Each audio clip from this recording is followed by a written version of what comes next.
Isn't it funny what we remember? My undergraduate degree is in sociology. And one of the required courses was anthropology. I'll never forget the assignment. Spend 10 hours at the Philadelphia Zoo observing hominoids, anthropoid apes. And everyone could choose whether they observed gorilla, orangutan, chimpanzee, or gibbon. Then write 10 pages about the experience. So for me, the decision was a no-brainer. In fact, I can still see vividly the yellow, shiny paper protector. Remember when we like submitted papers? Like, this was like pre-wide scale availability of laptops, right? So it's in this shiny yellow, I guess for the bananas, with a yellow spine that held the paper, and it was that thin onion skin paper. And the paper was entitled, wait for it, Gibbons on Gibbons. So if you don't know, my maiden name was Gibbons. So I began by comparing. This was not meant to be a comic project, but I began by comparing the Summit Gibbonses. Summit is the town in northern New Jersey where I lived at the time, to the Gibbonses at the Philadelphia Zoo, complete with pictures. And I reached the conclusion that the Summit Gibbonses must be a mutation.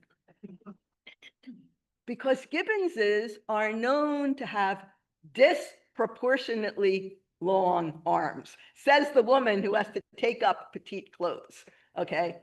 So their arms are 1.5 times the length of their legs. Okay, think about that. Really long arms. For swinging right through the trees quickly.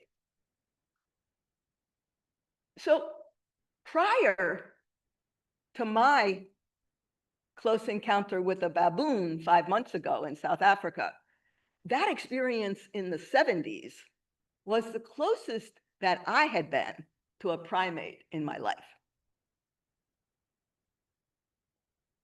In sharp contrast stands scientist, conservationist, and humanitarian Dr. Jane Goodall, who died in her sleep this past Wednesday at the age of 91. While working, inspired by reading Dr. Dolittle and the Jungle Book as a child, Jane fell in love with animals and the natural world.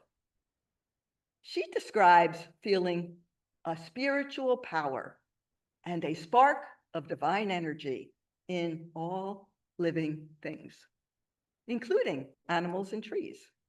So at 23, she first traveled to Africa, and 3 years later, with funding from her mentor, Dr.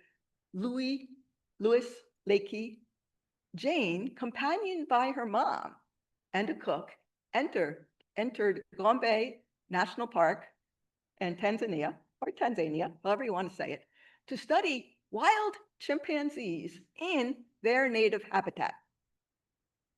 What she observed? That chimpanzees make and use tools,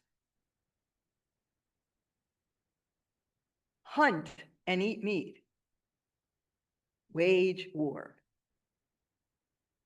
develop strong mother-infant bonds, have their own personalities, and show compassion, redefined what it means to be human.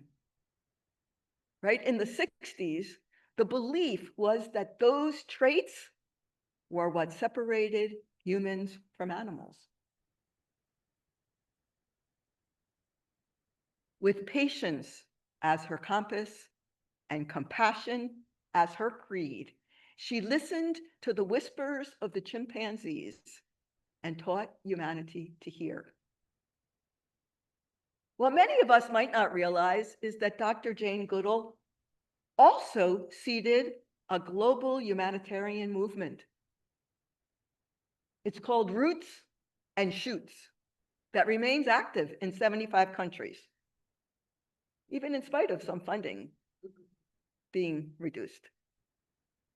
The focus is on empowering young people in grassroots community development, safeguarding animals, and the environment. Jane Goodall's legacy of hope lives on. She believed that every one of us can make a difference every single day, and that we can change the world.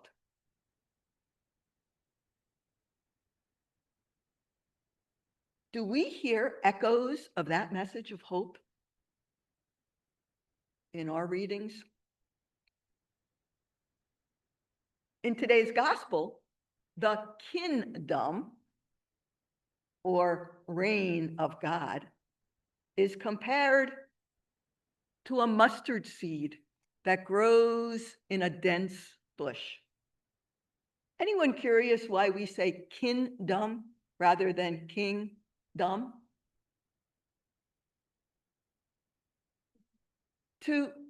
Just to remove potentially oppressive connotations like patriarchal and hierarchical that many associate with the idea of a kingdom.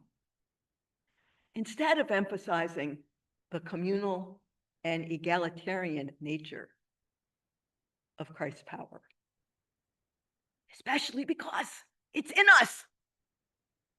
So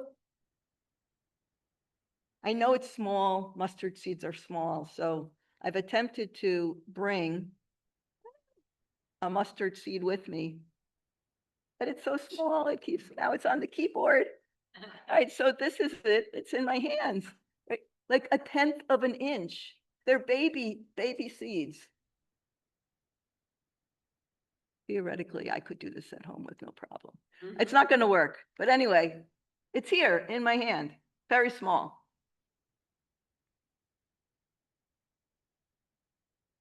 The secret of the seed is that it has the power of life in it. Within the seed, no matter how small, it's able to reproduce itself repeatedly. A seed symbolizes potential, new beginning, hope, something so small, right? 1/10 of an inch in diameter has the capacity to grow to something significant. Short arms, small seeds. Today's question: do we believe the final sentence of our gospel? No, look, God's kingdom is already within you. We heard Anne proclaim in our first reading, the requirement of this hour is an awareness of our oneness,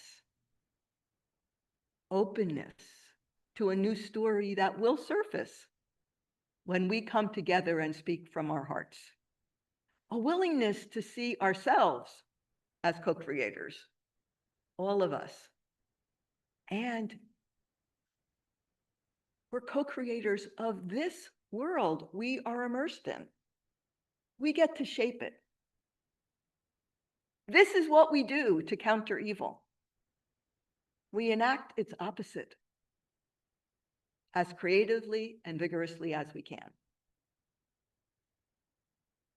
And out of our collective imagining will emerge an entirely new worldview, a new myth, not based on separation and a fall from grace, but on oneness and an ascendancy into our true potential. This week, we bow.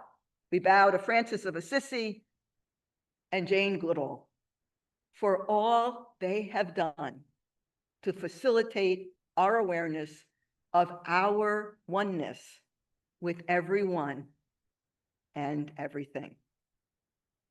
Both Francis and Jane saw not simply animals in nature, but kin.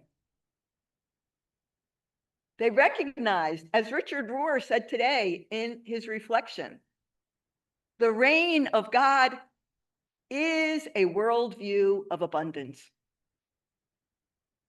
Folks, we can change the world. Each of us has to decide what kind of difference we want to make. It starts with what we see. And in closing, let me suggest you listen to the song. I'd sing it if I could, but that's really outside my gifts. And we know I have many. I mean, you told me that last week. So, but if you have time, it is worth listening to this song. It's called We Are One. You can just Google it. If you Google We Are One, Miriam, Therese, Winter. Her name is in the opening prayer. A YouTube link will pop up and you can hear it. And like many songs and poems, there could be multiple messages in it, but I will just, share a few of the soul penetrating lyrics.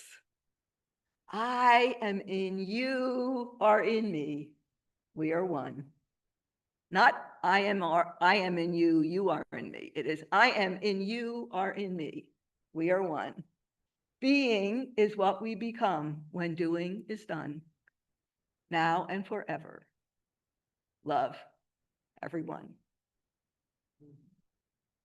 She says it better than I can. Thank you.